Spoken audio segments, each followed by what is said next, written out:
जय माँ जय माँ जय माँ जय माँ जय माँ जय माँ।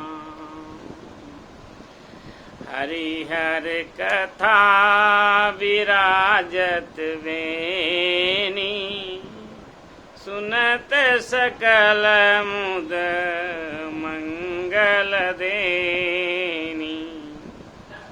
हरिहर कथा विराजत वेनी, सुनत सकल मुद मंगल देनी। हरिहर कथा विराजत बेनी, ये जो त्रिवेणी है, गंगा मैया, यमुना मैया, सरस्वती मैया, यानी कि जो कर्म योगी हैं, यानी निष्काम कर्म योग जो है वो यमुना मैया हैं, और ज्ञान योग जो है वो सरस्वती मैया हैं, और भक्ति यानी भक्ति योग, प्रेम भक्ति गंगा मैया है।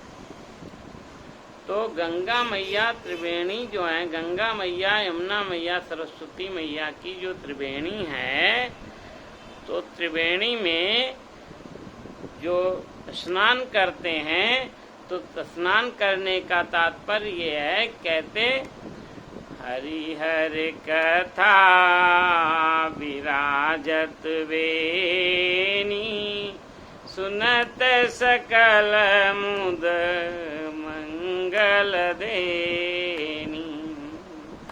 जब निष्काम कर्म हो जाए, जब ज्ञान प्राप्त हो जाए, और जब दोनों ये प्राप्त हो जाते हैं तो प्रेम भक्ति उत्पन्न हो जाती, यानी प्रेम भक्ति हो जाती, भगवान के चरणों में अनुराग हो जाता है। यही संत हमको रोज त्रिवेणी में स्नान कराते हैं। कैसे कराते हैं?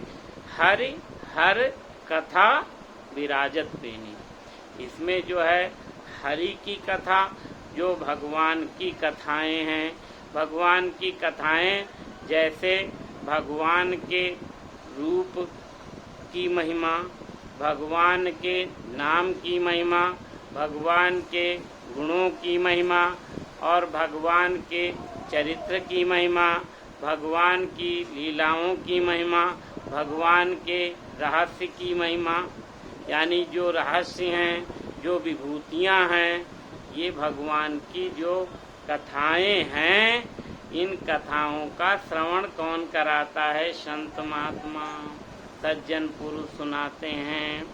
और कौन क्या सुनाते हैं? हरि और हर। हर मतलब यानी तात्पर्य शिव जी, तो शिव जी मतलब विश्वास, और शिव जी पार्वती जी की कथाएं श्रद्धा और विश्वास रूपी। और श्रद्धा विश्वास जब हो जाता है इन कथाओं को सुनने से, जब श्रद्धा विश्वास होता है, श्रद्धा विश्वास की कथाएं सुनते हैं, तो सब कल्याणमय ही हो जाता है। कि हरि हर कथा विराजत बेनी, सुनत सकल मुद मंगल देनी। सुनते ही मुद मंगल यानी कल्याणकारी होती हैं। और सुनाएगा कौन? सज्जन पुरुष, संत महात्मा, संत लोग सुनाएंगे। और संत लोग जो है निष्काम कर्म, यानी कि जो हम कर्म करते हैं, कर्म करें तो निष्काम कर्म है, और निष्काम कर्म से और जब ज्ञान प्राप्त हो गया, यानी कि ज्ञान से पवित्र हो गए और कर्म से पवित्र हो गए, तो प्रेम भक्ति आ गई। और जब प्रेम भक्ति अनुराग मिल जाता है प्रभु में, तो प्रभु की जो लीलाएं हैं और जो उनके चरित्र का रहस्य है, जो उनके गुण और नाम रूप की महिमा है, यानी गुणों की महिमा जो है, जब उनको हम सुनते हैं, श्रवण करते हैं, तो हमें श्रद्धा और विश्वास जब हो जाता है तो भक्ति आ जाती है, यानी प्रभु में अनुराग आ जाता है। और ये हम सुनते क्यों हैं? हम पवित्र होने के लिए सुनते हैं। जैसे हम तीर्थराज में स्नान क्यों करते हैं? क्योंकि हम पवित्र होने के लिए। पवित्रता किससे है?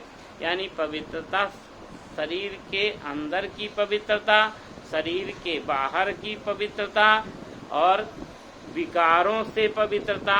जो बीमारियां आती हैं, विकार होते हैं, काम क्रोध लोभ मोह अहंकार, यानी इनसे जो छुटकारा मिल जाता है, ये विकारों से छुटकारा और रोगों से छुटकारा, कष्टों से छुटकारा, तो इन सब चीज़ों से छुटकारा मिल जाता है।